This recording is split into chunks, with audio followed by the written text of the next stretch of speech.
अन्नत्याग आंदोलनाच्या दुसऱ्या दिवशी अखेर डॉक्टरांच्या सल्ल्याच्या नंतर रोहित पवार यांनी पाणी प्यायला सुरुवात केली आहे। तरी देखील अद्याप ORS त्यांनी घेतलेलं नाही। डॉक्टरांनी तपासणी केल्याच्या नंतर रोहित पवार यांनी पाणी प्यायला सुरुवात केलेली आहे। पाणी पिणं हे त्यांच्या आरोग्यासाठी गरजेचं असल्याचं डॉक्टरांनी सांगितलं। दरम्यान आंदोलनाच्या स्थळी सरकारच्या विरोधात जोरदार माहोल तयार करण्याचा प्रयत्न सुरू झाला। आंदोलन स्थळ घोषणाबाजींनी दणाणून निघालेलं आहे। शेतकरी नेते अजित नवले यांनी देखील रोहित पवार यांची या ठिकाणी जाऊन भेट घेतली आहे। या देशामध्ये मोठे मोठे जे व्यावसायिक आहेत, बिझनेसमॅन आहेत, त्यांना आतापर्यंत 20 लाख कोटी रुपयाची कर्जमाफी दिली गेली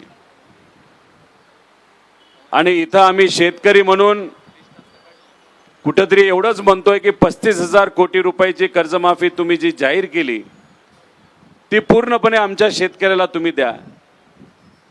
आता 20 लाख कोटी रुपये मोठ्या व्यावसायिकांचे, पैसेवाल्यांचे माफ करून जर या बँकिंग सिस्टमला अडचण झाली नसेल तर मग आमचे 35,000 कोटी रुपये 55 लाख शेतकऱ्यांचे माफ करून थोडी बँकिंग सिस्टमला काय अडचण होणार आहे। एबीपी माझा, उघडा डोळे बघा नीट।